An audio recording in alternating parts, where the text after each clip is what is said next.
Check. Okay, we're in business. Okay. Carol, I'm ready. I think we're ready now. Yep.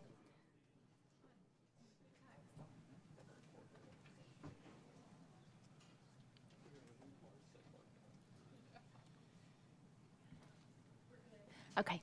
Thank you, guys. Sorry, I had a little technical difficulty, and we are going to go ahead and call the meeting to order. Thank you for being here for the Williamson County Board meeting. We're going to start with recording attendance. So if the board members could please record your attendance.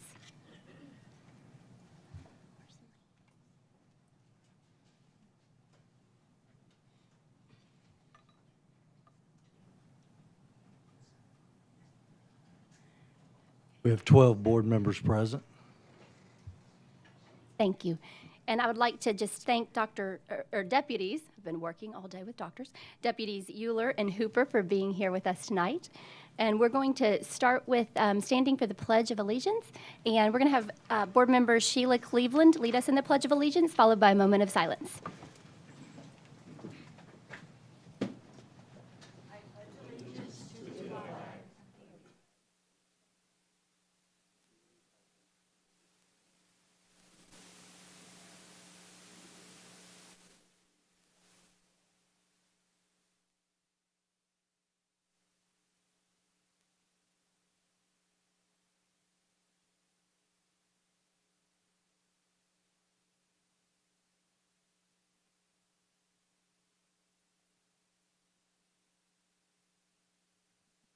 You can be seated. Thanks.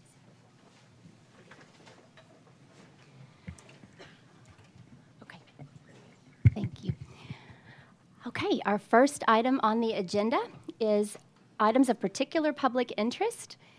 And per board policy, we do allot for 30 minutes of time for members of the public to come and speak at our board meetings. This evening, we do have, I believe, 9 members of the community here to speak to us about various topics. Addresses have been provided in advance, so there is no need for members of the public to provide addresses live tonight. And our vice chairperson, Mr. Josh Brown, is going to be our timekeeper, and you will notice our new time clock so that we can actually let folks know where they are in their 3 minutes that they have allotted to speak. And there's also a new little feature on our screens here for board members and also up on the monitors for everybody in the public. So you can also see kind of where we are in the public comment. And if you are second in line, you can just know when your time is coming up to be able to come forward to speak as well. I'll call everybody up in twos. You don't have to come and stand. Just know that you're the next person to come forward.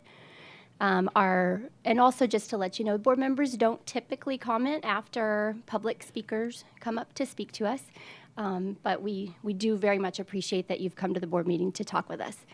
Our first 2 speakers are Carol Newhouser and Leslie Swims. So Ms. Newhouser, if you would come up, we would love to hear from you.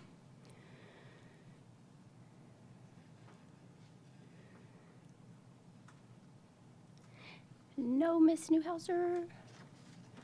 Okay, we will move forward with Leslie Sims, and after Swims, sorry, and then we'll have Melissa Maston after Ms. Swims.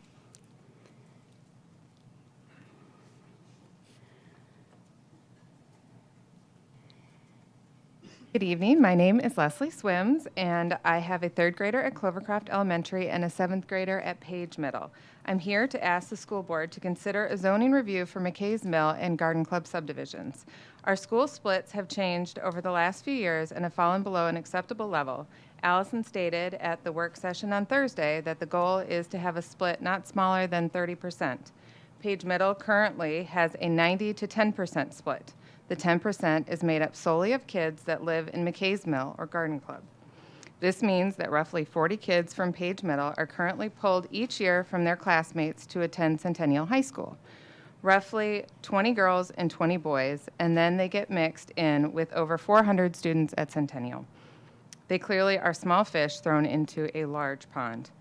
When we originally zoned at Centennial, the split from Page Middle was around 25%, but was reduced when some kids were rezoned to attend Legacy Middle when their building opened. Page High was in the process of adding more classrooms, so any change to zoning at that time was not reviewed.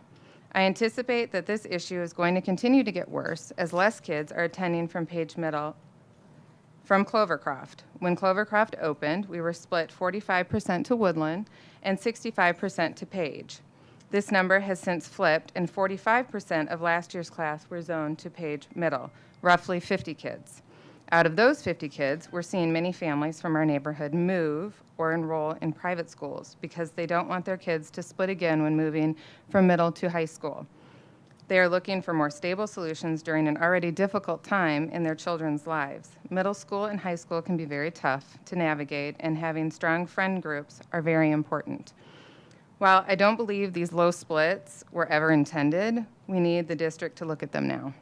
I fully appreciate the difficulties that come with zoning, and our neighborhoods are not up for a vote in the current zoning proposals, but we need this to be reviewed for the rising freshman class. The current zoning plans and cleanups will do very little to improve the situation for the kids currently at Page Middle. 3 areas were mentioned at Thursday's work meeting, but only one of those is currently under construction and only expects to add 15 kids per grade in 2 to 3 years. We would like the opportunity to discuss options for our area with the district. I'm hoping the school board will put in place triggers that would keep this from happening to other kids and allow for zoning changes or student options in these low-number situations. It is hard to be split from your elementary school friends and then to be split again in middle school. These low numbers make that an even tougher situation. It is heartbreaking to see the stress and worry it is causing my 7th grader. I'm hoping that you will work with us to find an answer to this. Thank you. Thank you, Ms. Swims. Next, we have Melissa Maston, and then we will have Stacy Cooper. Hi, my name is Melissa Maston, and I have been in the district for 11 years. I have a degree in education. I'm an avid supporter of Williamson County Schools, and I spent countless hours volunteering at my children's 3 schools. I'm here tonight to bring attention to an unfortunate zoning situation for the neighborhood of McKay's Mill and to share how this has affected my children. My oldest child attended Clovercroft, where he was split with half of his friends. It was an adjustment going into middle school with only half of your friends, but we encouraged him to take the opportunity to make more and make the best of it. By the end of 8th grade, my son had created a great group of friends, but let me be clear, from the time he entered 6th grade, he was aware that these friends would go to Page High and expressed concern of having to leave them, as he had done in elementary school. The end of 8th grade was very emotional, tears, anxiety about the unknown of what was lying ahead. Instead of being excited to attend high school, there was stress because we were moving to a new school with only 40-ish kids. We stayed positive about the transition in hopes it would be a good one. My son is currently a sophomore at Centennial and has made the best of these circumstances, but it was a very hard transition. It was painful to watch his personality go from outgoing to one that was timid and unsure of where he belonged. The struggle lasted for several months. We were lucky enough that he made his sports team so he could start to foster new friendships. He, although, was the only player that came from Page, so he still faced challenges to blend into with kids who had been together for many years. With the support of our family, my son did his best, but honestly, it was a very hard freshman year. This could have been avoided if we did not have the disproportionate split coming out of Page Middle. I currently have a 7th grader at Page Middle now, and this is just repeating itself. It may even be harder because he watched what we went through as a family last year. My son often is asking me, how can I go to Page High with my friends, Mom?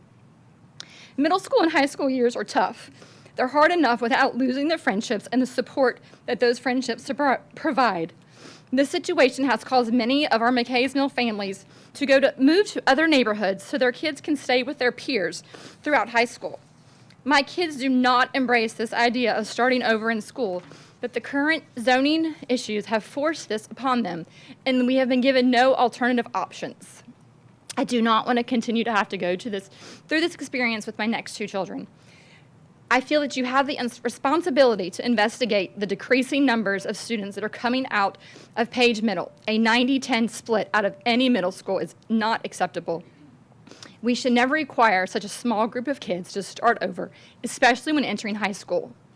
McKay's Mill, we need options to keep our kids together if we desire this. We deserve an opportunity to meet together to find ways that suit all of our children. Thank you. Thank you, Ms. Maston. Next, we have Stacy Cooper, and then we'll have Todd Kessner. Hi everybody, my name is Stacy Cooper, and let me just say I'm a huge supporter of yours. I love Williamson County Schools. I have a background in education myself. I'm a former teacher. I've got a master's in psychology. My 3 kids are in school here, and I'm currently a substitute for you. You're welcome. I jumped on that train. I'm also the PTO president for Page Middle School. I'm here today to bring attention to an unfair situation that has not been acknowledged in any of your upcoming zoning plans. And although we're not on today's agenda, I wanted to make our unique predicament relevant and keep in mind for future discussions. My family lives in McKay's Mill, and our kids are going through this multi-split situation at the elementary and middle school levels. They're first split from their friends at Clovercroft and then sent to Page Middle, but then only to be split again for high school. Our kids get to middle school, make friends, and become proud to be part of the Page community. This is our issue. The Page community is strong, and I'm super proud of that. At Page Middle, it feels like we're an extension of Page High. This sense of community is fostered and promoted not only through proximity, but through shared fields, sports games, teams, facilities, pep rallies, spirit functions, school events, and much more. There is an undeniable strong bond between these two schools, so it's not surprising why many kids, like my own, would want to continue to be part of the Page family. It just makes sense. I also acknowledge that proximity-wise, it doesn't make sense for McKay's Mill. So my request to you today is that there be more of an even split. Don't send our kids over to Centennial by themselves to make them feel isolated. It's unacceptable to have 90% of Page Middle kids go across the street to Page High and then only pull out 10%. I'm asking you to please make this more of an even distribution. But if that's not possible under your current plan of action, I would like to propose that option for all Page Middle students in McKay's Mill to have the choice to attend Page High School without jumping through the hoop of applying for that CTE program. And we all know what I'm talking about. I hope everyone here can acknowledge the discrepancy among our current distribution, and I hope we can work together on a solution that would benefit everyone involved in our unique situation. I do realize zoning is all about the numbers, and it's not meant at all to be a personal preference. However, the distribution should be equitable across the board for all Williamson County students, and that includes my kids at Page Middle. Thank you. Thank you, Ms. Cooper. Mr. Kessner, and following Mr. Kessner, we have Stephen Hickey. Good evening. I'm Todd Kessner, former Williamson County Commissioner. I happen to be the commissioner who had the idea for the education impact fee, thankfully supported by the mayor and the rest of the commission, which provides a lot of new funding for new schools. And I'm an ardent supporter of Williamson County schools. I am not, however, a Williamson County schools parent. There seems to me to be some real confusion about public education. Public education is provided by our tax-paying society in order to foster a stable and productive society. Clearly, parents should have an even greater voice than they enjoy today. However, restricting other voices from sharing their input is wrong. All county taxpayers fund our education system and have a right as citizens to share their input. I currently pay about $6,600 a year in county property taxes. 3/4 of that goes to the school's budget. So I pay about $5,000 a year to the school's budget. That doesn't include the additional substantial taxes I pay to the state, which then comes back to the county to fund schools. Please don't tell me I'm forced to pay such significant amounts to Williamson County schools and yet have no voice regarding public education, whether the topic is curriculum content, funding requirements, or some other element of Williamson County schools. I understand there's a recommendation by the administration to limit complaints and input to current parents, but that would be another example of unelected government employees taking away citizens' rights. Rather than restricting speech, the board and administration should be seeking more input from the public, including parents and taxpayers. In any event, I question whether we even have the legal right to implement and maintain those restrictions. Most importantly, if there are members of the administration or the board that don't want to receive public input, then in my opinion, they are in the wrong jobs and ought to find different roles to better match their life preferences. Thank you. Thank you, Mr. Kestner. Next, we have Stephen Hickey, and then we have Patty Cantor. Good evening, ladies and gentlemen of the school board. I'm Stephen Hickey. I'm the secretary of the Williamson Families Political Action Committee. I signed up to speak this evening about the proposed 4401, 4403 policy changes, but what I really intend to address is something much more fundamental to the health of our republic. When people ask me what's the biggest threat we as a nation face, I say without hesitation that it's the death of truth. A closed border, a laptop, a Chinese wet market, all manifestations of the same disease that appears to be infecting every aspect of our body politic. In every case, learned experts, invested players, and otherwise reputable sources defended, and in some cases continue to defend, the indefensible. Oftentimes, questioning voices from the outside were discredited, ridiculed, and even censored in an attempt to maintain the lie. Egregious in any case, but for a society purportedly built upon the free market of ideas to determine truth, this is incomprehensible. In your proposed policy changes, you establish a process to formally levy complaints against text and library books that purposefully omits a significant portion of the citizens here in Williamson County.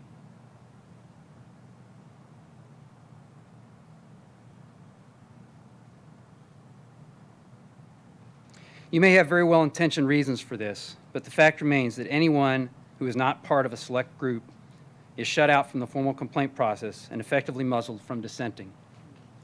The prophet Jeremiah castigates as foolish and senseless those people who have eyes but do not see. By excluding most of the residents of Williamson County from having a voice in that free market of ideas, you as a school board are willfully choosing not to see and therefore jeopardizing your own search for truth. I strongly encourage you to reject this policy proposal and maintain the ability for every Williamson County resident to aid in the journey to truth. Thank you. Thank you, Mr. Hickey. Next, we have Patty Cantor, and then Hunter Brown. And our final speaker after Hunter is Lori Cardoza-Moore.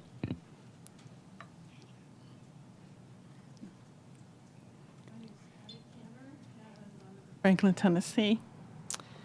Starting out with Proverbs 19:27, it says, "Cease, my son, to hear the instruction that causeth to err from the words of knowledge." Children should not be under teachings that are not biblical.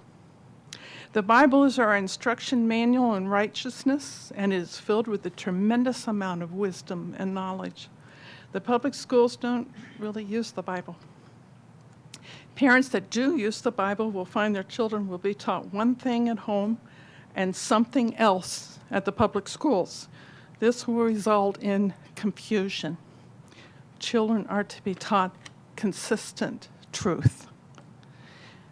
Every subject that is taught is to be taught with a Christian focus, whether it is science, geography, math, or English. For instance, Proverbs are used to practice writing the alphabet as they put God's wisdom in their heart at the youngest of age. In science, they learn that God is the creator of the heaven and earth. He was the one that was there, so he should know. So the Bible is the foundation for truth. It is a book to be used for every course. When the Bible is not used, you no longer have a plumb line, and all manner of evil is now infiltrating the public schools. Children are in a very dangerous environment with sexually inappropriate materials and subversive curriculum. This is what we are now reaping because we drifted away from using the Bible. And the only real recourse that I can see is for parents to remove their children until the public schools get things squared away. Thank you very much. Thank you, Ms. Cantor. Next, we have Hunter Brown, and then our final speaker will be Lori Cardozo-Moore. My name is Hunter Brown. I'm a citizen, a taxpayer, father of 4 boys, grandfather to 4, a couple on back order. I'm here to comment today on the proposed changes to Policy 4401 regarding complaints and standing. The proposal eliminates the rights and privileges of a whole host of parties at legitimate interest. It arrogates bureaucratic control and limits forms of important public participation. The proposal in simple form, only parents or current students have standing, is obviously flawed. The proposal strikes me as profoundly wrong in many dimensions: simple equity, accountable governance, and policy. It insulates and isolates the board, administration, and teachers from important feedback. It excludes many parties of valid interest. It reflects a continuing propensity to a more closed form of governance, when in fact all parties would be better served by the opposite. It seems we've learned very little from the turbulence of last year.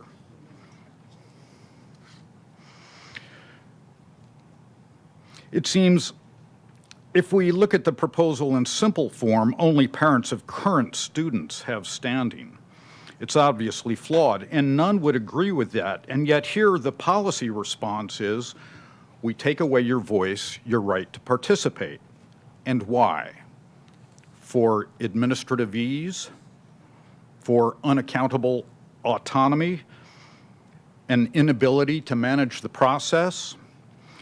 But we're left with a message that you don't want to hear it, so you shut it down. Now, who in the county would have no standing? Who would be excluded? Grandparents of students? Many relatives of students? Parents of young children not yet in school? Many parents of recent graduates? Most alumni? Notably, parents who would send their children to public school but do not because of concerns over quality, curriculum, and governance. That would include many homeschoolers and private schoolers. Many retired teachers, administrators of the system, including prior members of this very board, would be excluded. And lastly, many of the very people who fund the school system, current and long-term homeowners, business owners, employers in the county, and taxpayers who fund your entire budget. Please reconsider it. Thank you. Thank you, Mr. Brown.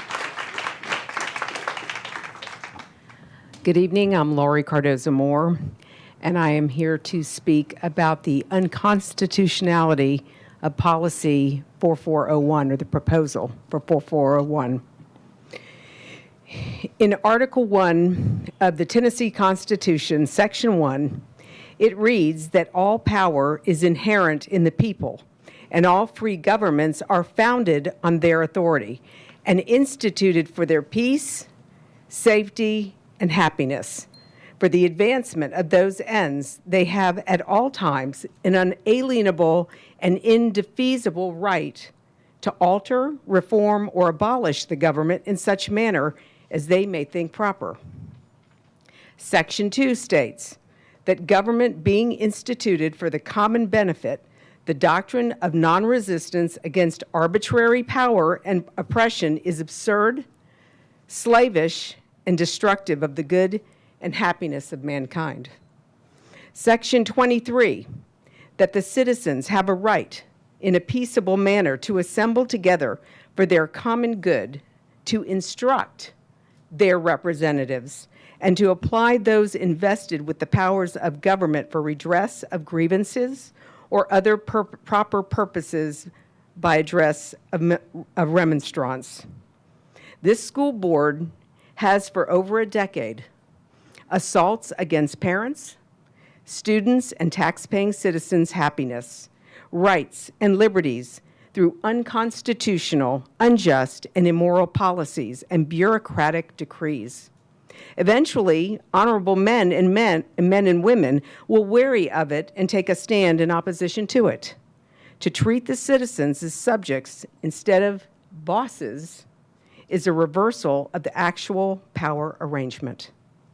We therefore instruct you, in accordance with Article 1, Section 23 of the Tennessee Constitution, as our duly elected representatives on this school board, to vote to allow tax-paying citizens and parents of children in the K-12 Williamson County school system to file petitions to remove curricula, instructional and supplemental materials, as well as library books that are not accurate, they are biased, and reflect values that conflict with our own. Should you violate these constitutional rights, we the people will seek redress in a peaceable, untimid manner. Thank you very much.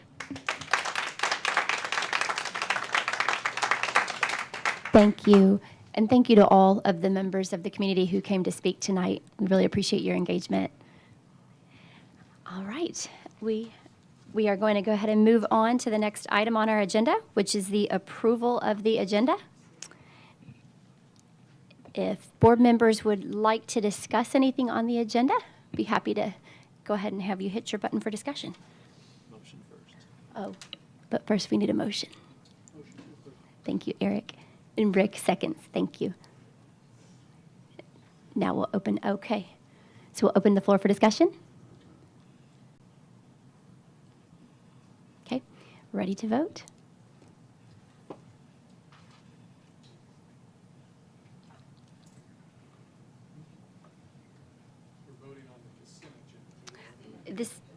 This is the regular agenda. Yes.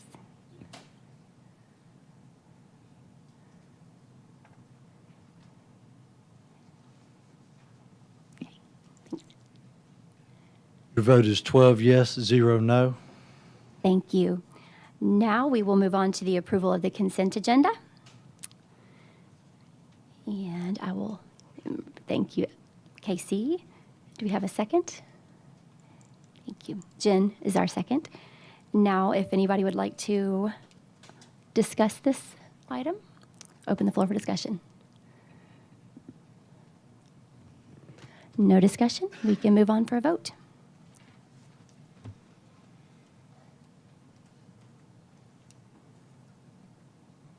Your vote is 12 yes, 0 no. Thank you. And with that approval, we did approve the September 19th, 2022 school board meeting minutes. We approved board policy second reading 4.214, virtual education program, and 4.604, credit for prior courses. We also approved the Town of Thompson Station request for the right-of-way and easement acquisition at Thompson Station Elementary and Middle Schools. We approved the E-Plans American Plan Act funds for Individuals with Disabilities Education Act. And we approved the E-Plans American Plan Act funds for the remaining funds and recommendation for field trip fee requests. Next item on our agenda is communications to the board, and we'll start with Mr. Golden. Thank you, Madam Chair, and I do want to thank those who spoke at public comment and certainly respect what everyone shares each time that we have our public comment time. I do want to let you know that we are well into the second quarter of our school year, and wow, we had a really good first quarter.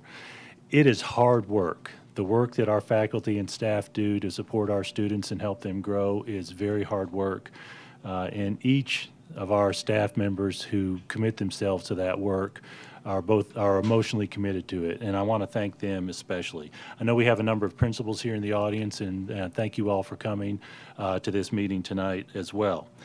At the work session last Thursday, I want to give you a brief reminder of some of the discussion items, especially at the superintendent's report. At the work session, we discussed some items for which we were preparing at a subsequent meeting. More specifically, we gave you a draft presentation of school zones for three main areas, the south area in large part to open the new Wilkes Lane School, in the southeast area to open the Cox Middle School, the Cox Elementary School, Cox Road. We have actually not yet named that school. And then the northeast part of the county in the Nolensville area to relieve some growth in that area and make sure that we address those schools that are overcrowded. That vote is to be in November. In between the Thursday presentation and the November voting meeting, we do have three public meetings scheduled. Tomorrow night, Wednesday night, and Thursday night. We'll be discussing the Wilkes Lane zoning recommendations at Heritage Elementary School at 6 p.m. Wednesday night, we'll be at Sunset Middle School's cafeteria to discuss proposals related to the Nolensville area. And then finally, Thursday, the 27th at 6 p.m., we will be at Creekside Elementary to discuss Cox Road. And just for everyone's knowledge, we presented three options that we hope to discuss in more depth. And by the time the November work session rolls around and ultimately the November vote, we hope to be able to make a recommendation to you based on the feedback we have from our parents. I will tell you also that one of the reasons we've structured it this way is because we heard from many of you and some of your parents talking about rezoning processes in the past, asking for extra time for parent feedback, especially in the context of making sure that we heard that feedback before any final recommendation was made. So I hope that process works well and that especially it works well for our families. I also want to thank the families who have spoken to some potential zoning areas that were not part of our proposal on Thursday night. I want to especially mention one other item that comes a little bit later over the course of the school year, and that is open zoning. Traditionally, we make a recommendation in January for open zoning based upon our projections that we'll actually be working on through November and December for the following year. Come January, we'll make a recommendation for that. Often, we are able to increase parent choice based on the capacities of those buildings in that January timeframe with a deadline for a decision scheduled, if I'm not mistaken, March 15th. I'm having a mental block now. For some reason, April's on my mind, but it may have something to do with taxes. But I believe it's, if I'm not mistaken, April 15th may be the deadline. In any event, we'll speak to that in January. So I do want to remind folks of that. Also, we spoke of the draft 5-year capital plan, which is in response to the growth we're experiencing. That, again, will be on the November meeting for a vote. We do have some major issues tonight for vote, and I mentioned at the work session that this was very much a working meeting. We have two specific items related to staff and faculty pay, and of course the board policies that we will address as we progress through the agenda. More important, well, maybe not more important, but just as important, each month we celebrate the successes of our students and our faculty members. And as you know, each month we make it a point to have student and staff celebrations. The standard we have for these public celebrations is a state award or higher, because the amazing things our students do is just so incredible. So with that, I would like to turn the meeting over to Carol Birdsong, who will speak to our traditional student and staff spotlights for the month. Thank you, Superintendent Golden. Board members, we are celebrating a couple of perfect ACT scores. This evening, Bryson Boone from Page High earned a perfect ACT composite score, and William Parody from Ravenwood High School. And then we're going to move into athletics, and we're going to celebrate some state champions from the cross-country champions who competed in the Tennessee Middle School Athletic Association Cross Country State Championship Tournament recently. From Brentwood Middle School, these are your state champion girls, Class 2A champs. Ollie Fielder, Talia Williams, Elise Truesdale, Pally McMullen, Lene Nance, Sydney Day, and Clara Young. Their coaches are Nathan Cummings and Claire Berg. You know, we also won in the boys 2A championship from Woodland Middle School. Kevin Roca, Jacob Mercy, Clayton Blanton, Graham Higginbotham, Ko Miyamoto, Xander Johnson, and Jamison Mitchell. Their coach, Andrew Swanson. We have an individual winner, Connor Fish from Page Middle School in the boys 2A. His coach, Sean Carter. And then in girls class single A, this team, your championship middle school team from Legacy Middle, Janie Reams, Brennan McCain, Lane Melton, Kate Seymour, Ellie Bullock, Ava Sebastian, Christian Reams is their coach. And we have some staff spotlights from the Country Music Association Foundation. We have 5 teachers who have been named as the CMA Music Teachers of Excellence. They received this award from Edmondson Elementary School, Elena Gallus, from Brentwood Middle School, Tiffany Turner, Kevin Jankowski from Grassland Middle, Evan Burton from Page Middle, and Michael Holland from Nolensville High School. Congratulations to all of our students and staff.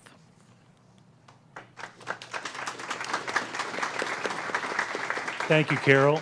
Thank you, Carol. And just as a reminder, we know that our vision statement speaks to providing a supportive environment that challenges students to excel in academics, athletics, and the arts. And I certainly thank Carol for sharing those celebrations as we continue to pursue that vision statement. So, Madam Chair, I know I'll speak to particular items when they come, but that is my report. Thank you so much, Mr. Golden, and thanks to Carol for sharing all of those exciting announcements. Definitely love to celebrate the students and staff. The only item I want to mention tonight is just our Tennessee School Board Association meeting coming up on November 11th, 12th, and 13th. And I'm excited to say that we do have all 7 of our delegate assembly seats filled. And what that is, for those of you who don't know, is just the 7 members of our board get to go to this Tennessee School Board Association meeting at the Opryland Hotel once a year and represent the Williamson County School Board in matters that are going to be presented. These are resolutions that we have even, as a school board, come up with to be presented to the entire state's School Board Association. So these resolutions will be voted upon by the delegates assembly, and it's just a really great opportunity to bring everyone together. Rick, is there anything you would love to say about these? I know you're a big part of. No, not really. The only thing I would say is it would be helpful if board members would look through the packet and let the delegates, the 7 of us, know, or any one of us, know if you have a strong opinion about any of the many resolutions that will be presented. Yeah. Thank you, Rick. Lots of resolutions. You guys have that link. And just a reminder on who those delegates are going this year. We've got Drayson, Rick, Jen, Donna, Casey, me, and Sheila. So we'll have a good time. That is all I have. So with that, we will move on to the new business items. Oh, Ellie. Madam Chair, could I Yes, sir. ask Golden a quick question about Sure. public meetings this coming Sure. week? Yes. That'd be appropriate. Yes. Jason, I know we usually have maps, multiple copies, large maps printed out for these zoning meetings. You had indicated that the meetings were specific to districts or specific to certain areas. If you are unable to attend the meeting that you were interested in, can you come to any of the 3 and at least see the maps?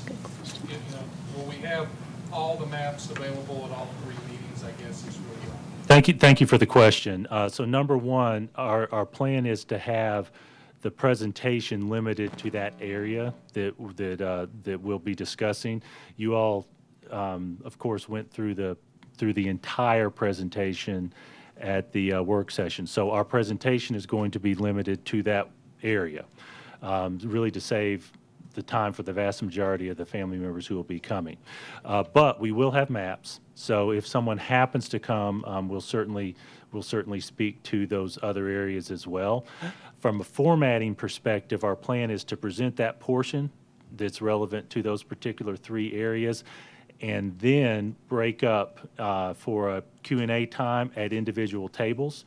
We'll have some administrators there. Gary Anderson, Kevin Fortney, Allison Nunley, and I will each be around at a table with maps for those particular areas and exchange conversations with those who might ask questions of us. We have 2 specific areas for feedback we're going to mention. One is we will have a sheet to fill out for someone who has a concern or a question or a request of us, and that will apply universally to whoever comes. Second, we are going to announce, and I'll go ahead and announce it now, that we have created an email address, zoning@wcs.edu, where anyone can share any questions about zoning. And I know that a number of our family members have sent emails to the school board and us as well over the course of the weekend, and that's perfectly fine to continue to do. So there'll be multiple ways for folks to share. If someone comes, Allison or I or Gary Anderson or Kevin will be happy to talk with them about their concern in their particular area. Thank you for the question. Any other school board members have questions? Okay. We'll go ahead and hop to the school board budget items.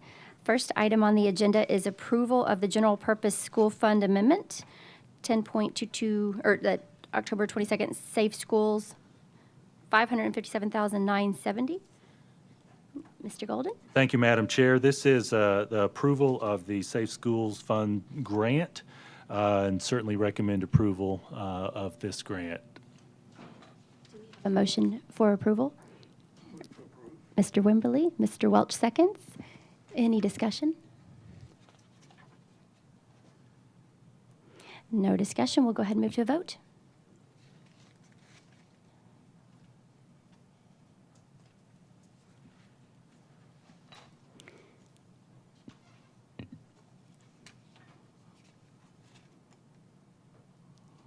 Your vote is 12 yes, 0 no.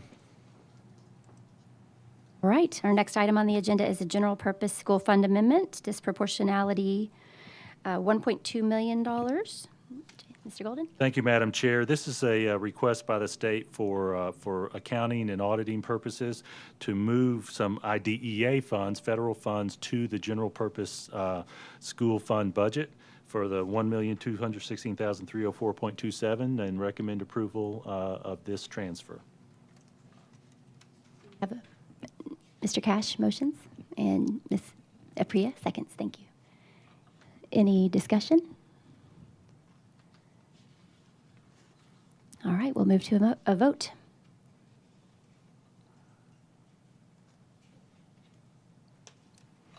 Your vote is 12 yes, 0 no. Thank you.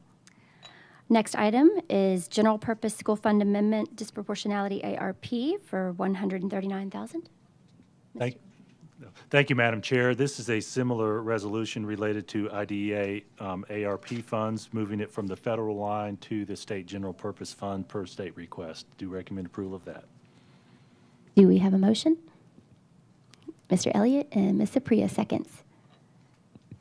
Any discussion? All right, we can move to a vote.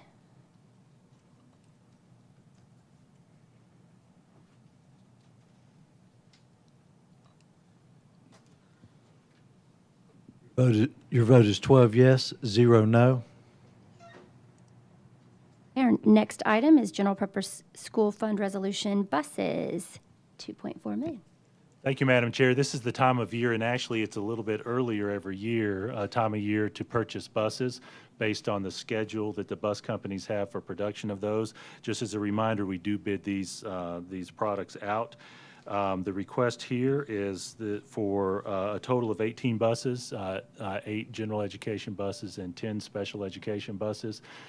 We actually are going to be retiring 34 buses this year as a result of the state requirements for end-of-life cycle for those buses. Mr. Anderson and Mr. Jeff Fuller, our transportation director, have done a good job in analyzing our flow of buses based on the state end-of-life cycle, and can come to the conclusion that we can request fewer this year than are retiring, based upon a combination of our maintenance department, our transportation maintenance folks really growing in efficiency and turning the buses over quicker, and the cycle that we experienced about 15 years ago with the buses, that we can actually ask for fewer this year. So do recommend approval for that. And do we have a motion? Mr. Beasley? And Ms. Clements? Thank you. Any discussion? Mr. Mitchell? Thank you, Madam Chair. A couple of questions on the buses. Do we anticipate any issues with supply chain as other automobile manufacturers are experiencing? Thank you for your question. Yes, we do anticipate struggles with supply chain. I don't know that it's going to be for the same reasons as what we have traditionally heard for automobile manufacturers. What I often hear about automobile manufacturers is a particular chip, but we do know that for all materials leading to bus manufacture, it is taking longer. And so, Mr. Anderson, is there any other information you'd like to share related to that?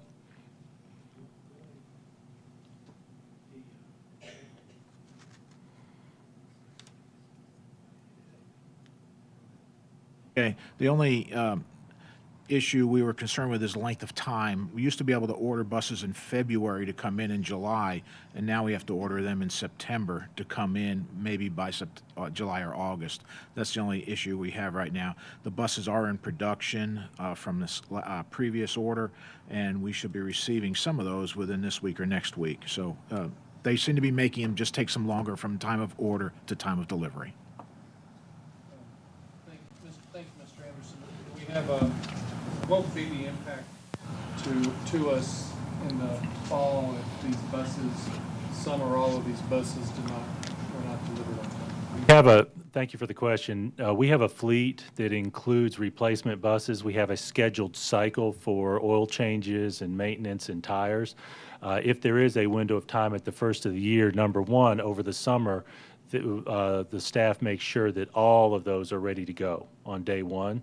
So they've got a schedule that makes that window more viable when school first starts. And so they'll have to, in the case it tracks well beyond the beginning of the school year, they'll have to alter their schedule for regular maintenance. Thank you, Mr. Mitchell. Do we have any other discussion items? All right, we'll move to a vote.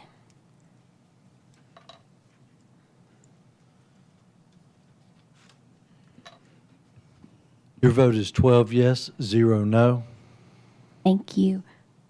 Our next item is approval of the general purpose school fund resolution, Apple computer lease.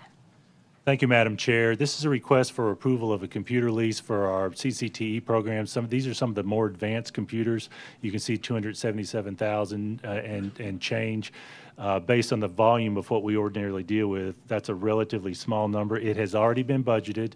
You approved it in the annual budget, but because it is a lease, we have an obligation to get your approval on the lease. So we do ask for your approval of this lease for those more advanced computers for our CCTE programs. Motion, Mr. Welch. In a second. Okay, Mr. Mitchell, thank you. Any discussion? Mr. Brown. Somewhat unrelated to this actual resolution, but it's more of it's a broader question about the recent vote we took to take the authority up to 50,000 for spending. So hypothetically, if this resolution were at $49,000 a year instead of 71, would this be a resolution that would need to come before us or not? Just more of a process question. Thank you for the question. Because this is a lease, for accounting purposes, the state structure would still require the board to approve the lease. But if it weren't a lease, it were just an outright purchase, then it wouldn't need to come before us. That's correct.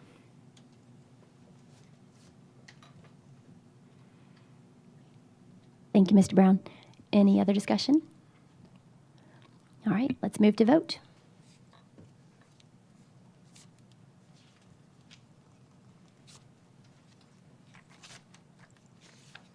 Your vote is 12 yes, 0 no. Thank you. Our next item is general purpose school fund resolution, additional leave days. Thank you, Madam Chair. We are proposing something that I believe is very important for our 10-month and 11-month full-time classified staff. Under the current board policy for holidays, they have 5 holidays built into their pay. And that includes Christmas Day and New Year's, and then 3 other holidays throughout the remainder of the year. What this effectively means is that when their January 15th paycheck rolls around, their actual pay is fairly small because of winter break.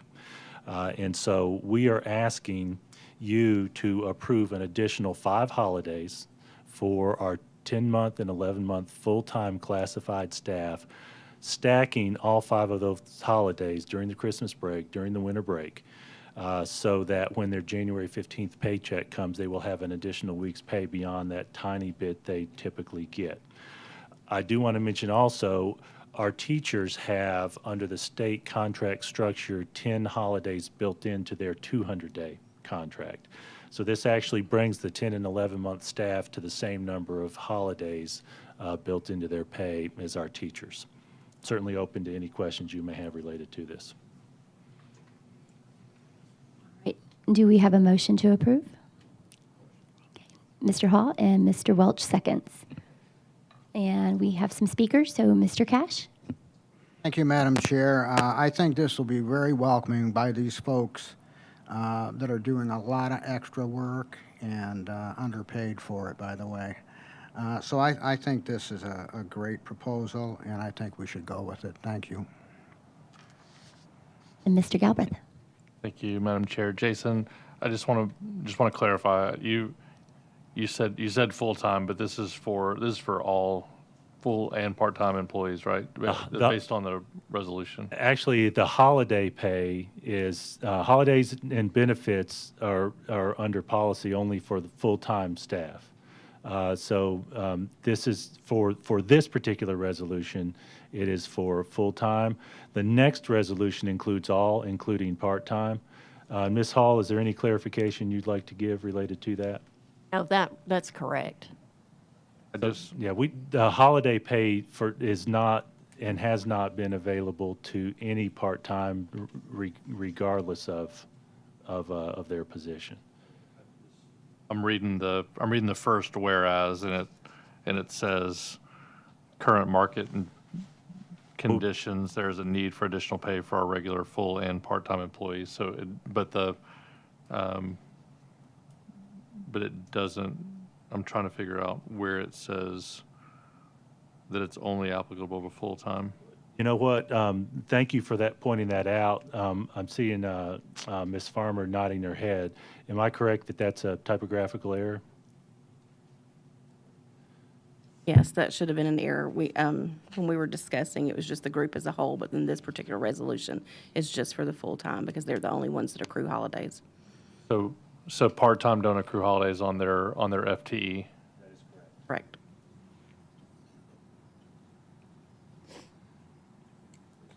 Okay. With the board's permission, I ask that you pass this resolution. We have had some discussion about part-time employees and other opportunities. We don't have anything for you tonight, but I think we do need to be speaking to that as well long-term. I'd appreciate that. Thank you. Thank you, Mr. Galbraith. Mr. Welch? Mr. Golden, would it make sense to make a motion to amend that, to correct that language to the way that it was intended, or is that something that you could do? My opinion is there's wisdom in that. Mr. Cook may have they have a recommendation related to that. No, I agree. It's not enough where it's just a typo. So yeah, if you're going to make a change, it needs an amendment. What would that amended language look like? Help me out with that. Do we just want to make the motion to remove part-time from it? Essentially, I'm looking here, what is the motion that I need to make at this point to correct the language so we can go forward with it and have it voted on the way that we all understood it to be?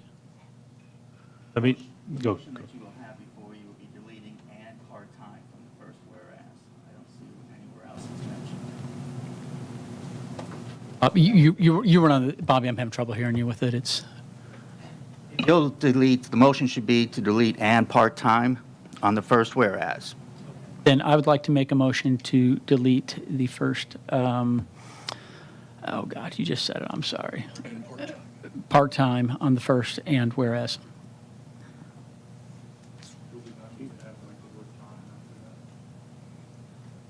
The and part-time.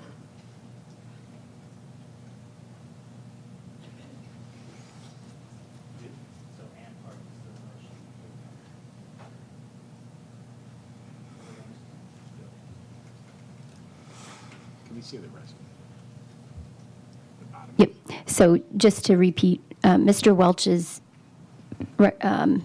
amendment, motion to amend is to remove and part from the first whereas. And part-time.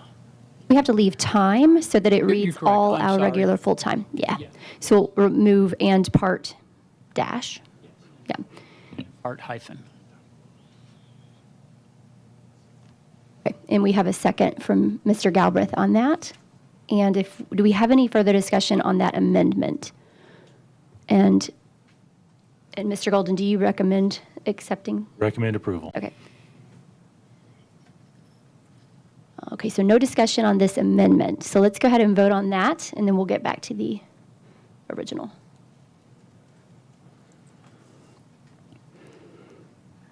Okay, Your vote is 12 yes, 0 no. thank you.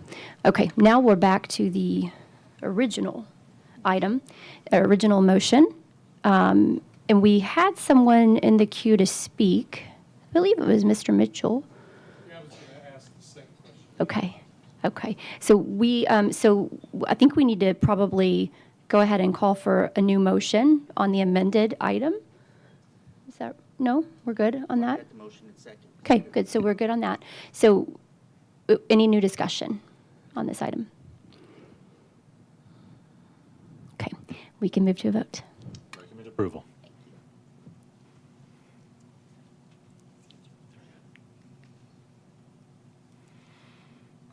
Your vote is 12 yes, 0 no. Thank you. All right, and our final item is the general purpose school fund resolution for a raise, 3.5 million. Mr. Golden. Thank you, Madam Chair. You all may recall that as we were going through the budget process and really transitioning into the beginning of this year, we had some pretty significant discussions with county government leaders over the volatility of the market this time of year, during that window of time, with inflation, et cetera. A few months ago, county government went through the process of approving a 2% raise for county government employees effective January 1st. At the time, we did not have a good projection of our fund balance just based on the structure of our budget. So we've had some more discussions with the county.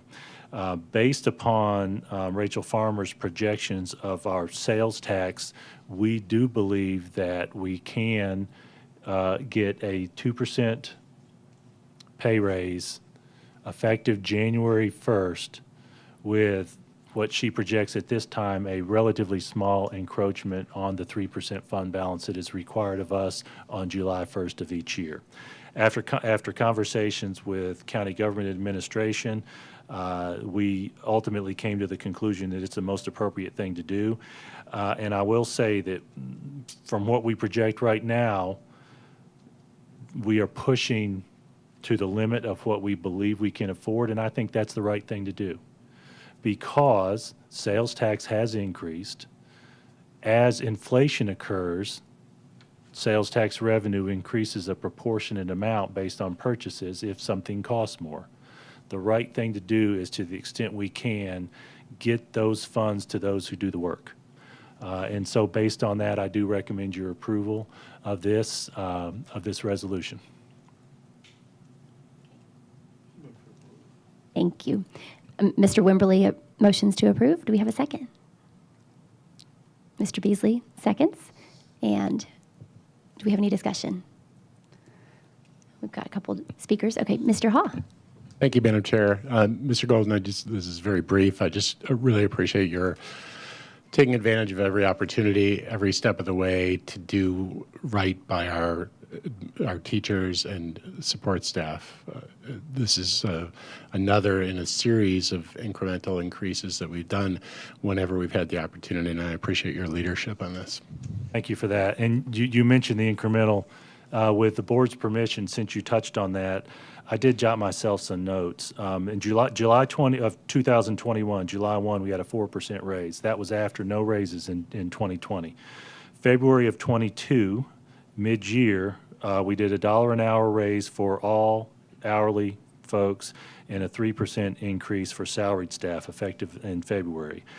As you pass this budget for this current year, July of 22, we increased the teacher pay chart, we increased the classified pay chart.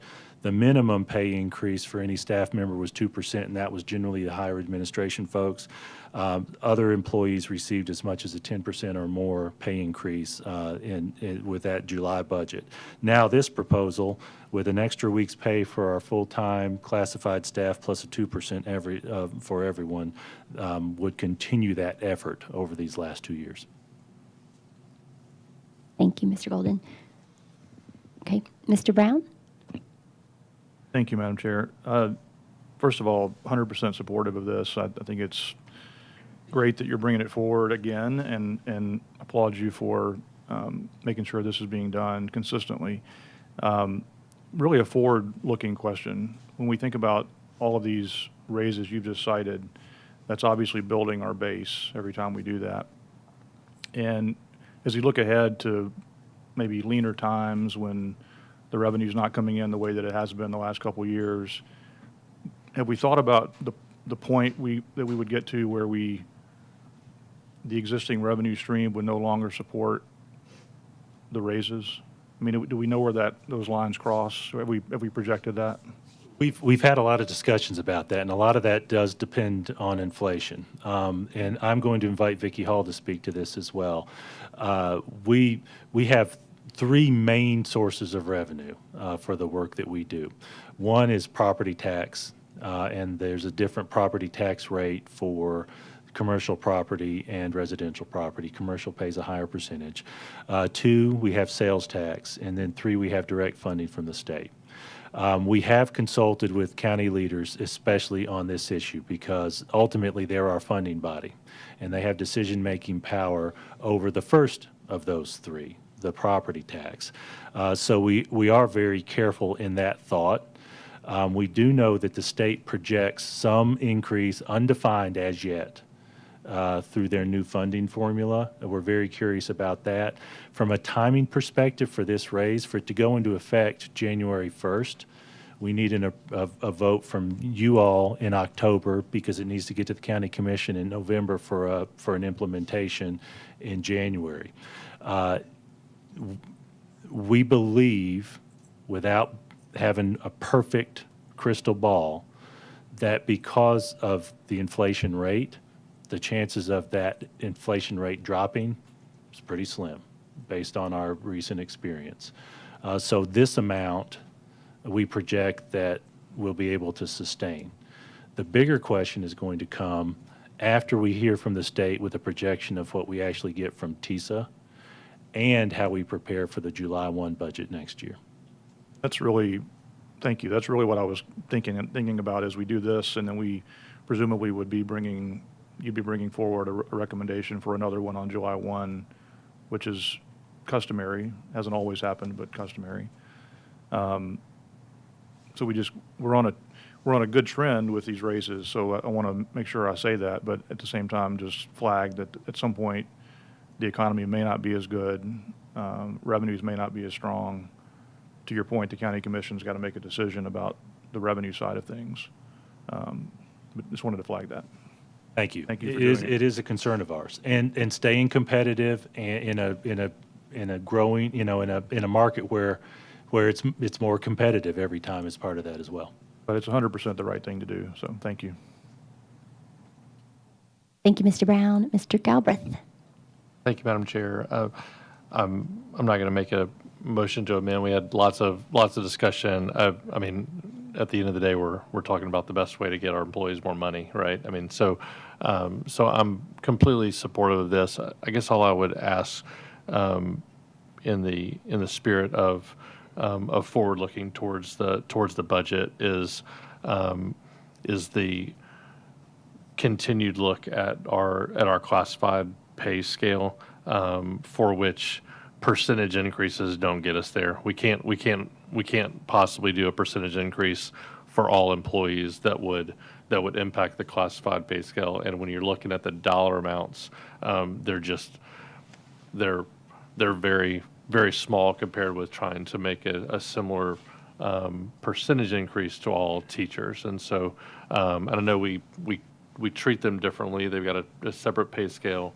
Like you said, last year we made a $1 increase, which was more along the lines of a 6 to 8-9% increase on Much as 12 for right. some. And so whereas a 2% increase on $15 an hour is 30 cents, and so it doesn't have the doesn't quite have the impact that I think a larger increase needs to be implemented for those, and I'm hopefully that we'll do that. Thank you. That is on our mind for sure. Mr. Wimberly. Madam Chair, I've said this before and I'll say it again. I, Rick Wimberly, have an immediate family member who's employed by Williamson County Schools who may be affected by this proposed budget resolution. My vote on this budget resolution is nevertheless in keeping with my oath of office to fulfill my responsibility as an elected Board of Education. Signed this day. Thank you, Mr. Wimberly. And Mr. Mitchell? Yeah, I have the same statement to make. Elliot Mitchell, I have an immediate family member who is employed by Williamson County Schools and who will be affected by this budget resolution. My vote on this budget resolution is in keeping with my oath of office.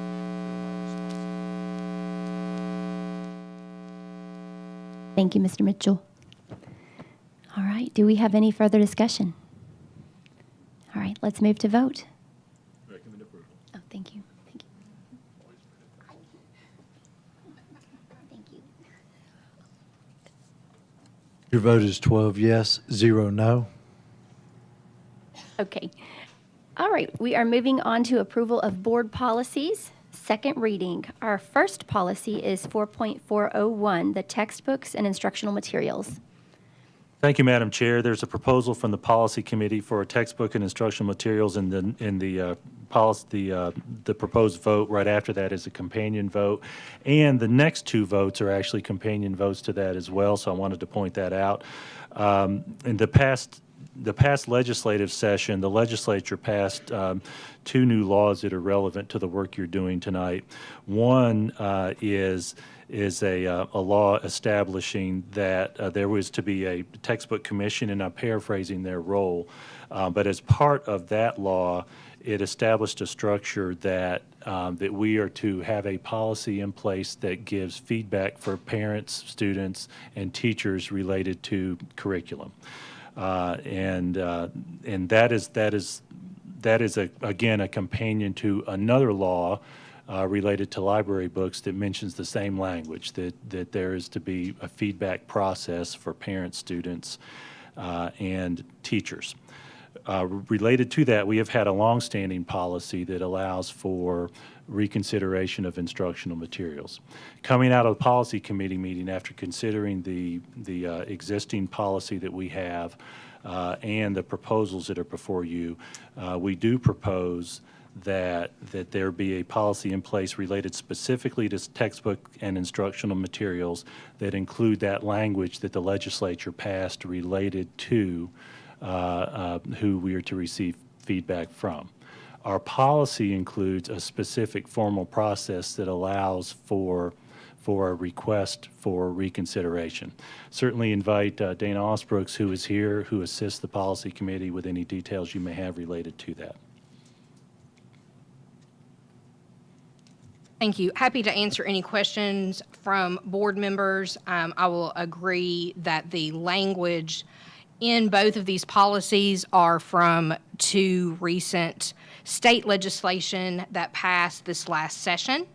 I will also remind you, as I think I have stated in just about every meeting that we've discussed these policies, that the State Textbook and Instructional Materials Quality Commission has been charged with issuing guidance to local boards of education regarding materials and whether they are age appropriate and appropriate for maturity levels of the students who may access them by December 1st of 2022.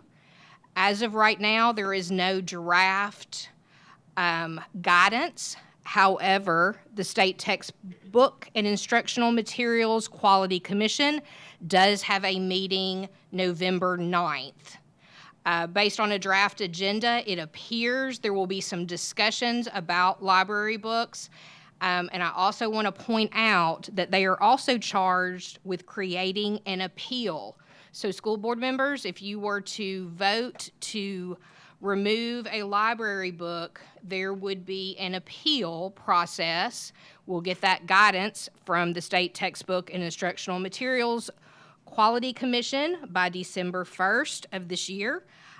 So regardless of action that happens tonight, I anticipate both of the, one if not both of these policies coming back before this body after the December 1st deadline.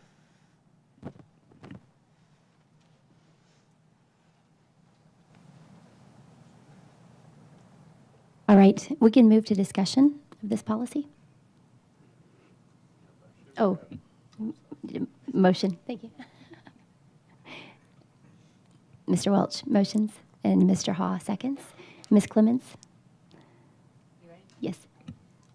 We did talk about this. We had some spirited debate at the work session, and I don't want to wax on tonight and go on and keep us here late. But I do know that our schools, our community benefits from the schools, and they're wonderful. And I know that our schools benefit from the communities. I love driving through my neighborhood and seeing the flags from the Franklin Marching Band's fundraiser all in the yards. And I love getting to buy the coupon books, I'm sure y'all bought those too, to support the baseball teams and the football teams.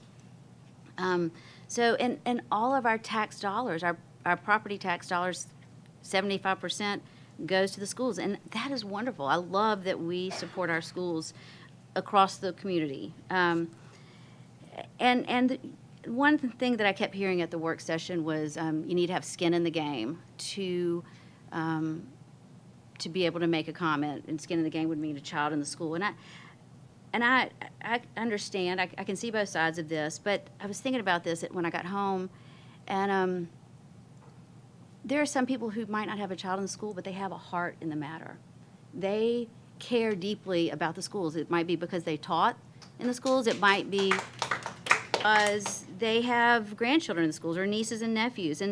And so they are connected in our community. We don't live in a bubble. We are all connected together. And, you know, we need to be inclusive. I think one question we need to ask is, what's the end game? Is the end game to make it easier administratively, or is the end game to have the best schools? And it's going to require that painful scrutiny process, but that's going to make us better. That's a refinement that will make us better. And like I've a saying that I've clung to since all my adulthood is something true can withstand scrutiny. Something good and pure can withstand scrutiny. And it might not be a fun process, but it will make us better in the end. So I would like to make a motion to make an amendment. Y'all be patient because I'm new at this, but make a motion to make an amendment to add in Williamson County residents to this on page 3, line 20, and maybe remove only. But I'd like to make that motion.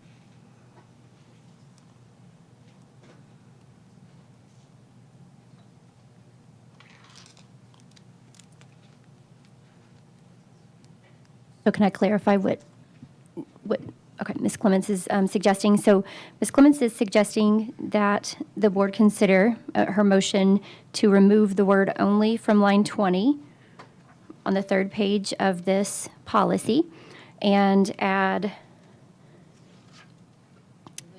citizen after Williamson County citizen, after maybe student, comma, Williamson County, or sorry, before or. Right. Williamson County citizen or student. Or you could put or after student. Sure. So remove or in its present state, change the period to a comma, add or, Williamson County citizen, period.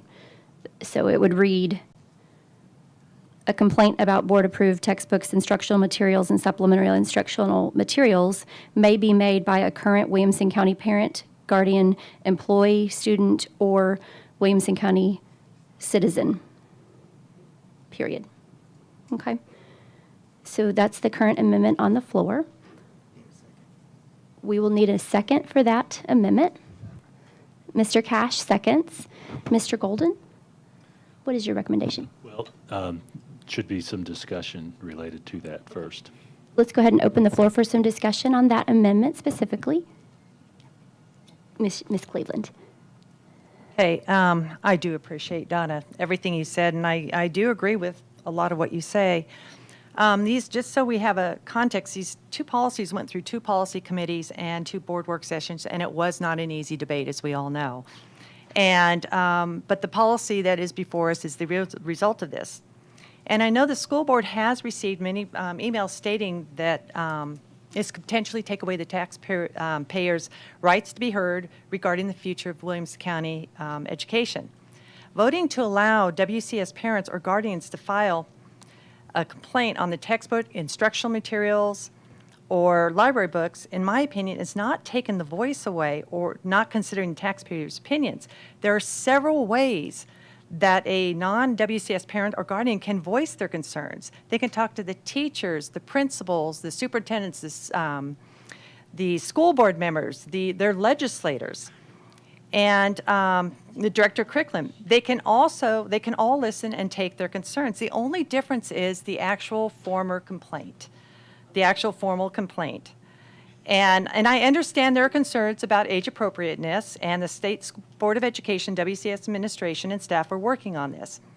But I feel that there are Williamson County residents that do not have family members in our school system is not in the position to clearly understand how instructional materials are being taught in the curriculum, because they're not every day with their students. They're not there in the school with their students.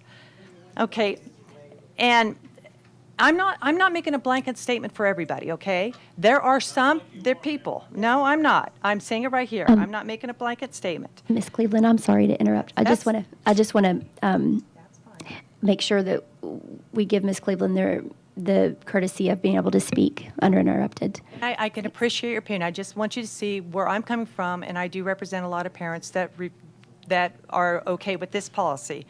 They may not also understand the parents to ensure that children don't have access to certain library books that they don't want. There's a lot of things that go into a school system that if your child is not there, they don't understand. I'm not blanket saying everybody, but unfortunately, you can't put everybody in a box, so I have to separate that. And filing a complaint is the only And the one thing I'm trying to avoid, or this is just my opinion, to avoid, is an individual or a group of individuals filing complaint and expect that voice, their opinions to take over the voices of parents of 42,000 students. And I look at our students, our parents. So I'm sure, and this is the other thing. Okay, and I try to look at both sides, okay? I try to look at a solution. When you're talking about grandparents and guardians, or grandparents and relatives that are future kids that are coming to our school and you want their opinion, surely, and this would be my resolution, and I'm not saying it's yours, but you have somebody out there, if you're a grandparent, you're talking to the parents, you're talking to your children who have grandkids, you're talking to them. If there's a complaint to be filed, you can talk to them and they can file it. You can work together and they can file the complaint. So it's not that you're totally shut out. You do have a voice through other people within the school system. Okay, this is just the direct link of just this one thing, this one filing of a complaint. But there's other avenues to get your point across and get your voice heard. It doesn't have to be by this one thing. There are several other avenues. That's just my opinion. Thank you. Thank you, Ms. Cleveland. Thank you. Mr. Brown. A few thoughts. So I think it's important, I want to get to the substance of Donna's amendment first, but I think it's important to say what this policy does and what it doesn't do, because I know that all of us have gotten quite a few emails. We've heard some comments tonight. Some of the emails I've gotten go as far as saying that this board is about to take up a policy that would essentially prohibit citizens from commenting on anything that Williamson County Schools does. I mean, it's gotten that generic in the comments, which means there's a lot of misinformation out there about what this actually does, and I fear that that's stirring up some opposition that is unfounded. So let me say that at first. Let's be sure that we know what we're actually talking about. Having said that, I am sympathetic to the idea that we're making a decision to further restrict access from people who previously under this policy had a right. And I'm struggling with that, to be honest, because, and I guess I want Jason, for you or Dana or someone to weigh in on, if we can, what did the previous, for the benefit of us again, we've all seen it, we've all, to Sheila's point, been through this discussion a number of times, and I'm also sympathetic to that. But I think it would actually be helpful, for me at least, what did the policy say before in this section as to who could file a complaint? Just so we know what we're moving from to what we have now. Thank you for that, and I'm pulling up my computer and going to ask Dana to give some specifics, but Board Policy 4.403, reconsideration of instructional materials that currently sits, included citizen in its language. It was a little more descriptive than that, and Dana, I don't know if you have that up.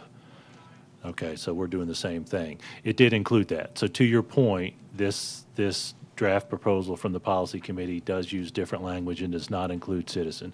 It is exclusive in its language to parents, students, or teachers. Related to that, there is also a provision in this new law that establishes an appeal on the opposite side, where if you all make a decision to remove something based on age appropriateness, this new legislation asks that commission to assist LEAs, school systems, to establish a timeline and process for a student's parent or guardian or a school employee to appeal a determination made by you for anything you remove. And actually, Dana may speak to that better than me because I'm just reading from that code section. So you all have had a long-standing policy that predates the legislative action that gives that opportunity to appeal any decision that you remove. The legislature has now introduced the expectation that you will and directive that you will set a process for feedback for what you do have and an appeal process for what you decide to remove, using the same language. So I'm going to point out a couple of things on our current 4.403 policy. That was issued in June of 2014. On the first page, lines 29 and 30, the Board of Education adopted the following policy when dealing with complaints about or censorship of instructional materials. There are several ideas. One of those ideas is currently in policy that no parent, group of parents, or non-school group has the right to determine the instructional materials for students other than their own children. Just reminding y'all that's in our current policy. As to your question about complainants, and that is in another section, our policy is 3 pages long, it does allow a complaint to be made, any parent or other citizen who wishes to request review or reconsideration. And I think that's the language that you were asking. But I do want to point out, you've got to read that entire policy and not just 1 or 2 sections, because it's that whole, which is why I wanted to bring to your attention the previous paragraph. Thank you. So it does not say Williamson County citizen, it just says any other citizen. Correct. The language at the top of page 2, any parent or other citizen who wishes to request review or reconsider. I will state, however, this is a Williamson County Board of Education policy. And we've danced around and talked about legal standing all night. And the idea is who has a dog in the fight. So under this current policy, I think that it would be difficult for someone living in Knox County to have a dog in the fight. And that has been how we administratively have interpreted the policy. Implicit that it's a Williamson County citizen. Given it's Williamson County Schools and Williamson County Board of Education, yes, I can make that argument with a straight face. Okay. So I guess the thing that's I've been struggling with on this is, even after all the debates we've had and all the discussions we've had, is that we're becoming more restrictive, and I understand some of the legislation that's passed, and there's a different context, but that we're becoming more restrictive when I'm not sure that we have a real compelling reason to do that. I'm not interested in a bunch of outside groups coming in and getting involved that don't have, to use the language, a dog in the fight. I'm not interested in inviting that with something, with an amendment like this. The spirit of this is that it be, and what I keep hearing from the emails I'm getting, is that it be people who are sincerely invested in Williamson County. I think that's what Donna's talking about. People who have a stake in Williamson County, who are committed to Williamson County, who are citizens of Williamson County. I can be supportive of Donna's amendment. The one thing I would potentially want to do is amend your amendment slightly to say something along the lines of an individual who is a Williamson County taxpayer. Because what I hear from some about the concern of opening this up further or keeping it the way it is and not restricting it to just Williamson County Schools parents is that we're inviting anyone and everyone. Well, let's really just make it about people who actually are putting their dollars to work to support Williamson County Schools. So I would suggest an amendment to your amendment, which would be that it would be insert the words individual who is a Williamson County taxpayer. So that's kind of off the fly. I'm about to give a legal, that could include, and I don't think this is your intention, Mr. Brown, that could be someone who lives in Davidson County who shops at Cool Springs Mall. I could argue they're a taxpayer. So I don't know that that's, Okay, I don't think that's your intention. No, that's a fair point. How about individual who is a Williamson County property taxpayer? We're going to have some constitutional issues with that when we have people who pay rent, who live here, who have, the tax paying, we're headed into constitutional grounds, particularly with legal standing, and there are case after case where groups of citizens who are taxpayers do not always have the standing to challenge laws. So that, again, makes me a little nervous when we're doing this on the fly. Do you see any constitutional concerns with the language that Donna has asked for? Not the same ones with the taxpayer. I see some potential concerns based on what the guidance may look like under state law.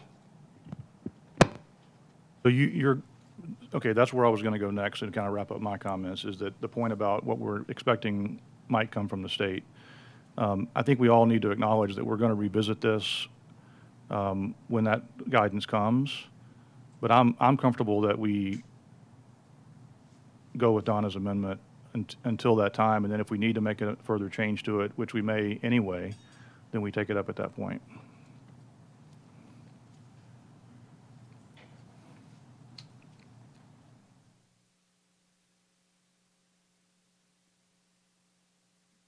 Mr. Cash, is Mr. Cash on the floor? Okay, so Mr. Cash. Thank you, Madam Chair. I'd like to piggyback what Donna said and Josh. There are some concerns, but I don't think there's one concern in here that can't be handled. If we're focusing in on the real issue of who's involved with the selection of curriculum and library books and the reconsideration. I believe with input from the taxpayers, you know, we can put a limit on that. We can, you know, just say this many people or whatever. We can designate grandparents. Ms. Cleveland mentions grandparents. You need to go sit in the car rider lines and go through them. I go through it 3 different areas, and unless people that look like me are having kids today, those got to be grandparents, and they have a lot of say. They have their children, in many cases, more than their own parents have them, and I think that is a real consideration. I'd also put a shout out to the alumni. We have a lot of great teachers that have retired maybe early, that are even working in the system somewhere.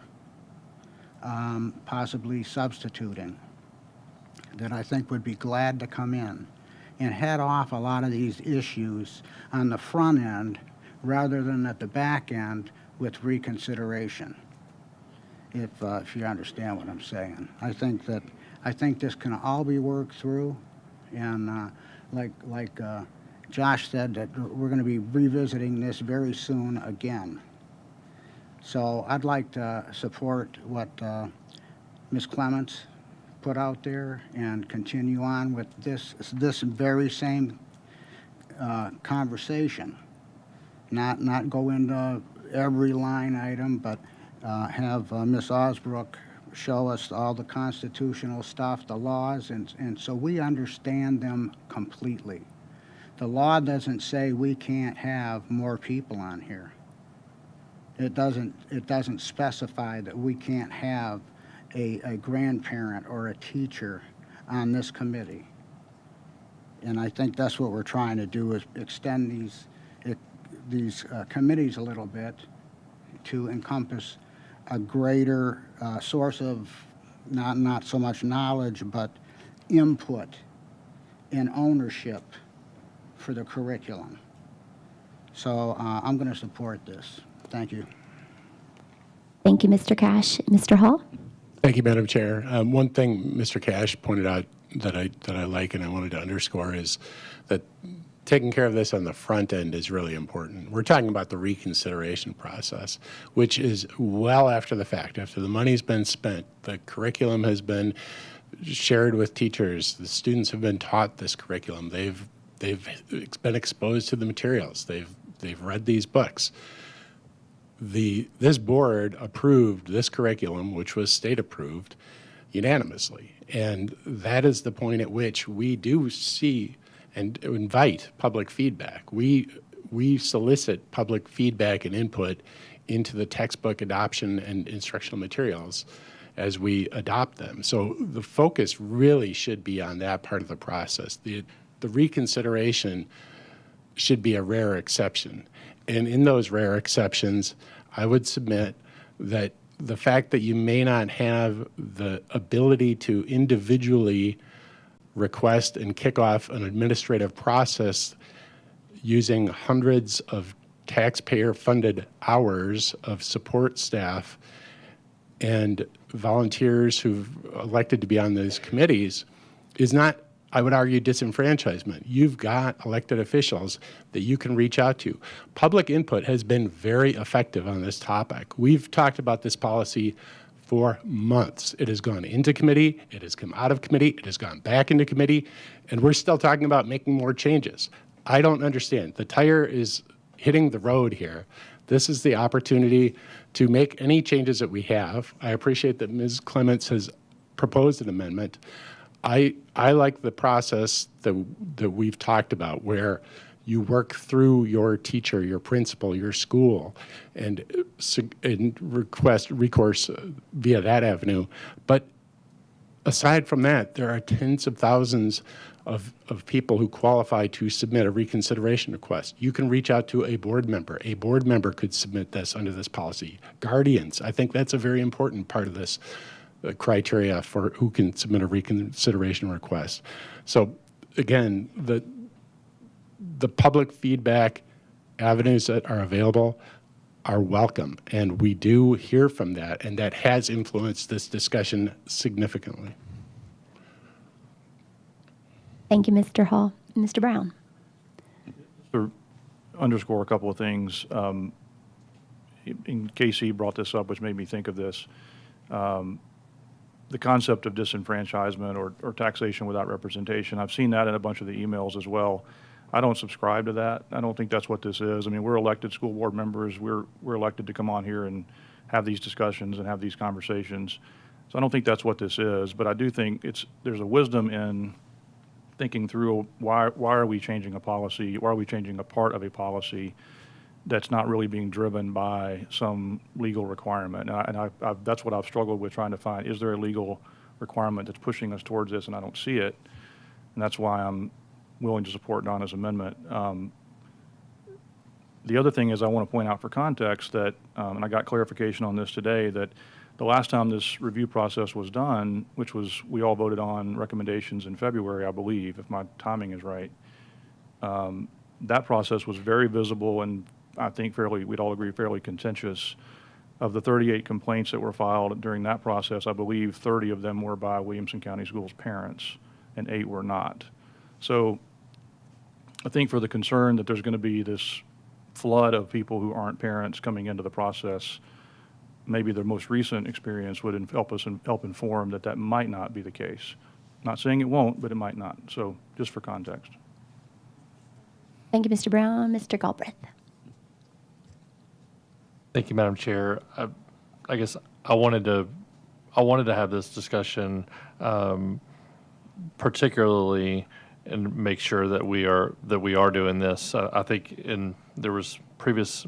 We've had 3 policy committees, I think, and now 3 work sessions and board meetings to discuss this. I did want to make sure that we weren't excluding, we weren't making a change from the classes of individuals who can file a complaint based on assumption that the law told us that we couldn't. And so I think now we know that the law is prescriptive on what we must do.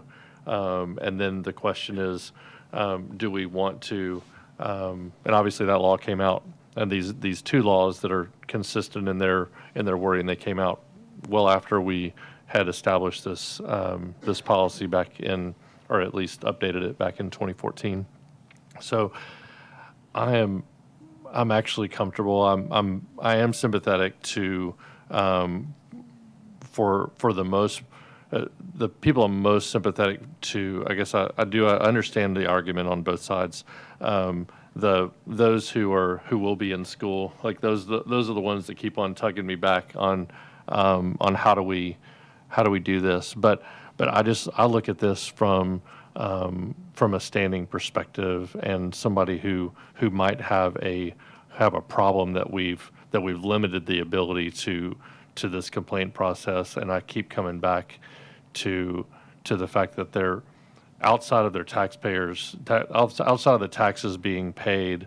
I'm struggling to see the harm that's being done. And so I appreciate the reconsiderations that we had. I actually like the process of going through and evaluating it. I am fearful of the volume, and I'd rather focus on those that are most closely affected. But Casey mentioned something, and I wanted to ask a question of you, Jason, and maybe Dr. Oyer or Dr. Webb. And it's not specifically in the policy, but it is a very real part of the process that you guys go through when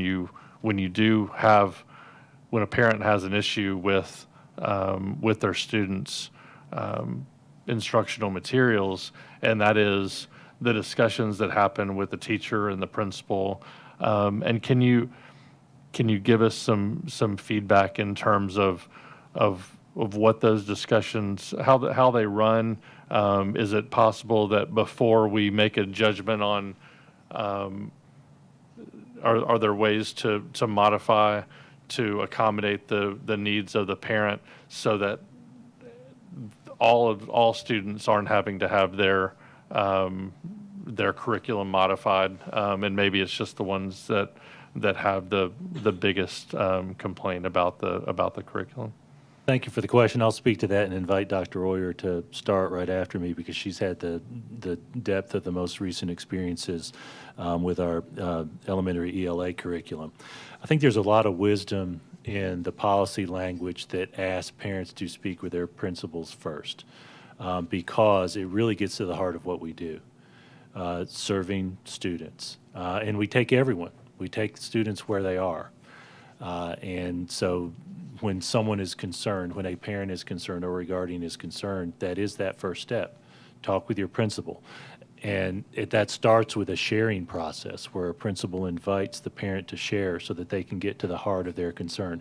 Because ultimately, we are going to serve their student, and we want to make sure we have a firm grasp of the parent's concerns and needs. So with that, I would like to turn it over to Dr. Oyer to fill in. Thank you for the question, Mr. Galbraith. I would second everything that Mr. Golden said. I think the one little nuance I would add is that we often start with the teacher first. And so that parent reaches out directly to the teacher. It doesn't always go that way, but often the principal is going to pull that teacher in.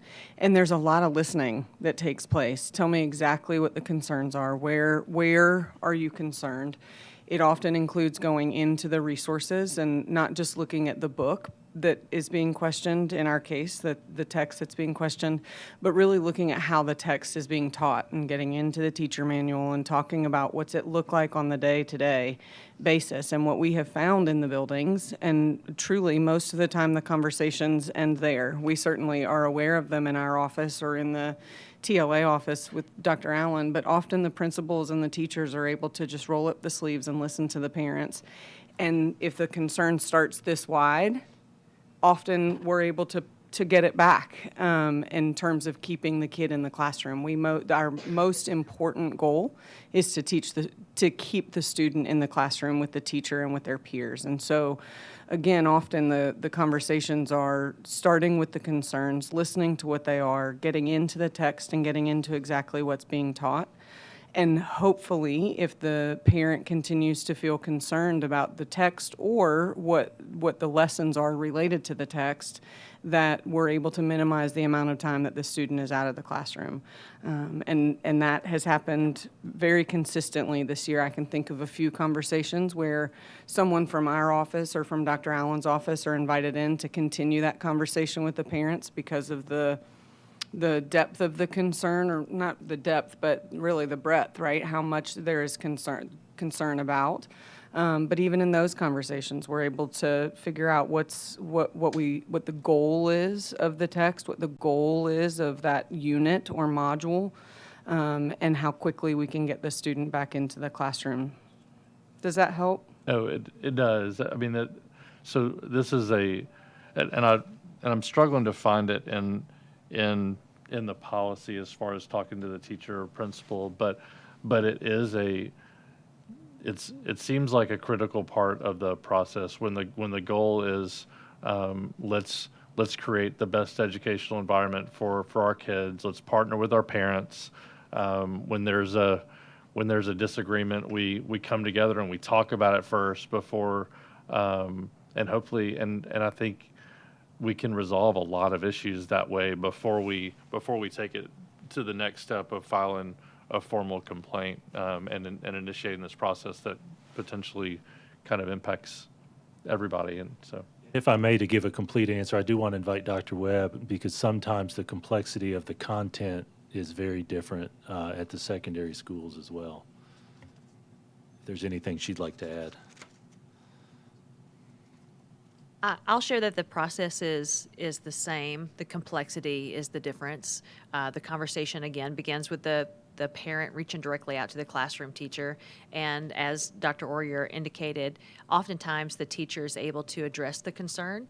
And sometimes it's a slight tweak to the lesson that the parent brings to the teacher's attention, and they recognize, that's a reasonable request, and they make a small tweak in how that instruction is delivered, or they're cognizant of what the parent's concern is to ensure. Sometimes the concern is, I'm not sure where this conversation's going with this text, especially in secondary text. When you get to the high school level, there's so much complexity within it, and the parent is just concerned, what is the classroom conversation going to be in this thorough novel that's 300 pages? Maybe that one paragraph that I'm concerned about really isn't a focus and isn't going to be discussed at all, but that conversation needs to be had and addressed. And in some cases, that conversation leads to, maybe it's not a modification for the whole class, but maybe it's a changed assignment for that particular child. Can we find another text that's more comfortable and that still hits the standards, and an accommodation is made to that specifically? The process is the same as Dr. Orier just described. It's just the complexity, because of the volume in many of these readings is so much larger than what our elementary texts are. The conversations are just more complex. Mr. Galbraith, the reference you asked about is in the bottom of page 3 of 4. An individual parent may request that his or her child not have to use a given board-approved textbook, instructional material, or supplementary material, provided a written request is made to the principal. So that's the discussion that may ultimately lead to that parent choice. thank you very much.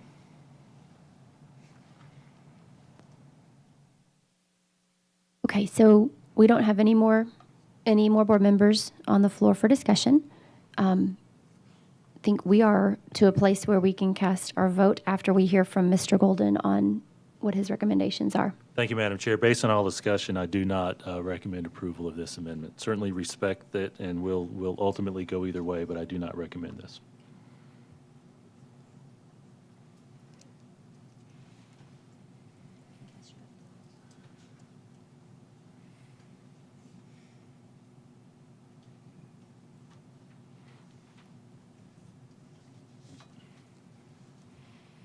Your vote is 4 yes, 8 no. Thank you. All right, with that, we are going to move to, okay, going back to the original motion. So that motion failed. So we'll go back to the original motion, which is to adopt the textbooks and instructional materials 4.401 as it exists today. That's for second reading. So we will, Mr. Wimberly, did you want to say something? Yes, first? this is regarding the policy, not the, Okay, yeah. so I guess perhaps I look at it a little bit differently. Considering the age appropriateness of a book or materials, and when I say book, here, book, materials, etc. But considering that is not new to Williamson County Schools, it's my belief and observation that our professional educators take very seriously the decisions they make regarding age appropriateness. I know, and I have seen it, kind of firsthand, that when a question comes up about a particular book, they study it, they collaborate, they study some more, they collaborate some more, and then I believe if they decide to include the text, the book, either in the library or the classroom, that they kind of accept the fact that some people will like it and some people won't like it. To some parents or guardians, a text that or a book that could be controversial could be, in their opinion, very important to the education and well-being of their child. Let's put them on the yes side. And then someone else could believe the opposite. And what we have done historically is we have had at least to my recollection, we've had a steadfast rule that if a parent or guardian objects to a particular text, then we work based on what Dr. Orier and Dr. Webb said to remove access to that if that's what the parent or guardian wants. And this has been the practice in Williamson County for years, and it's kind of a win-win. It kind of means that if a parent or guardian doesn't want their student to have access, then they don't get access. At least from us, they don't. And if a parent or guardian wants them to have access, then they get access. It's parental choice. So tonight, we're considering the library and classroom text bills because the legislature and the governor said we had to do it. I say that's fine. We were already doing it anyway, so that's okay. But they also said we need to have a policy that allows a complainant to not only remove a book for exposure to their student, but to remove it for everyone. And to me, that's not parental choice. That's basically a book ban bill, which, that's what we have. So so I'm not real pleased with this policy as it sits, but it's been vetted, Jay says, 3 times in policy. It's been vetted 3 times at least in the work session. And I know that even though I'm not on policy, I've been asked my opinion. I've given my opinion on it several times. And so this is the policy that we have before us. So it may not be perfect. In fact, we all know we may have to change it anyway. But I'm a yes vote on the policy. And I really appreciate all the deliberation and the input we've gotten from all. Thank you, Mr. Wimberly. Okay, if we have no more discussion, Mr. Golden, Do recommend approval. cast our votes.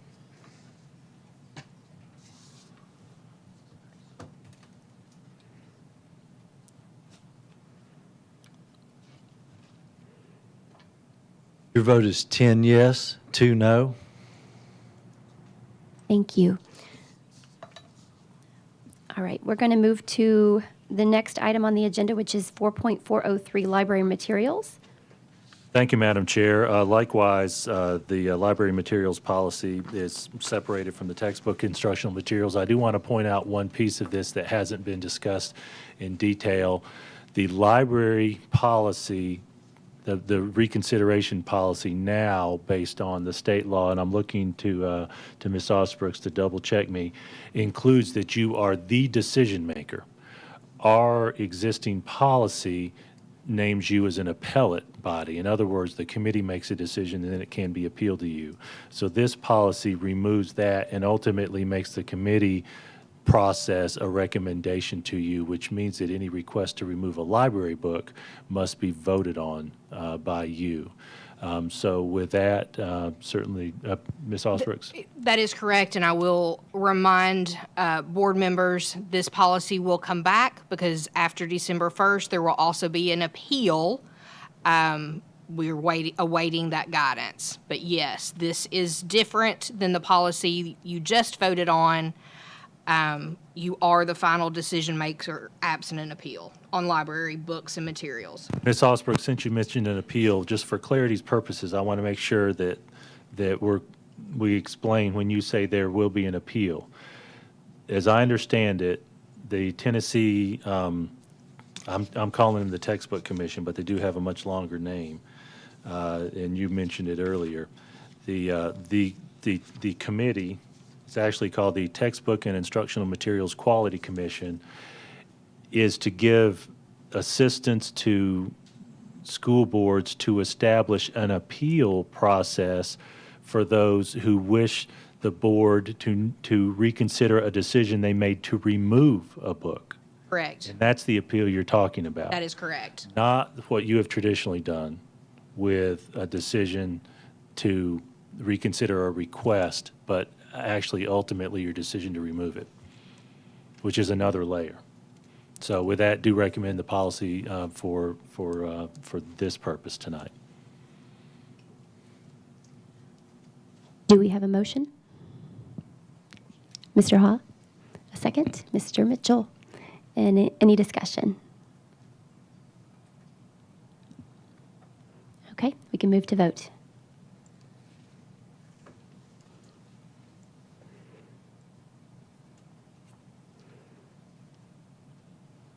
Your vote is 10 yes, 2 no.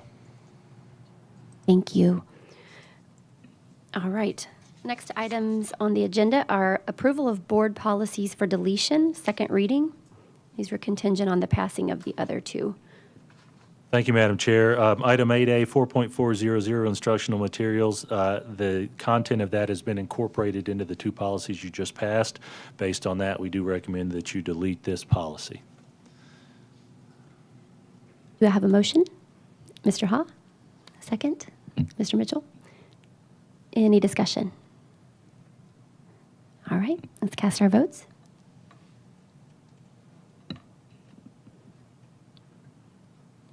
Your vote is 12 yes, 0 no. Thank you. And now 4.402, selection of instructional materials for deletion. Thank you, Madam Chair. Likewise, 4.402's content has been incorporated into those two policies you passed, 4.401 and 4.403. Again, recommend deletion of this policy.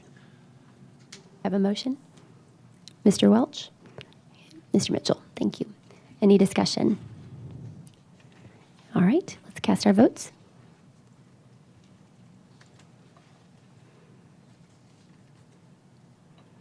Your vote is 12 yes, 0 no. Thank you. Last item on the agenda for board approval is the Math Textbook Adoption Selection Committee. Mr. Golden? Thank you, Madam Chair. In your board packet, you have a memorandum from Dr. Allen recommending the naming of the Textbook Adoption Committee that includes teacher nominees and parent nominees. We have actually been discussing the math process, the math textbook adoption process over the past 3 months, if I'm not mistaken, at our board work sessions. It's a very important process. The next step is appointing a committee. One item I want to point out that was a result of some of the discussions we've had with you over the last few months is the state law requires a parent representative. We had a proposal for parent representatives and actually increased it as a product of the discussion that we've had with you. So that memorandum is there, and I'm available for any questions, and Dr. Allen as well, if you have any.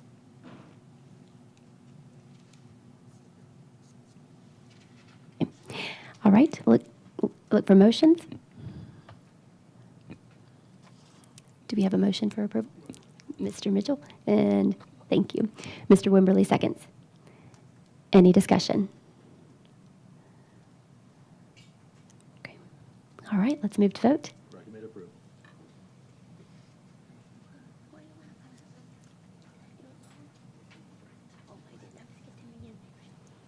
Your vote is 12 yes, 0 no.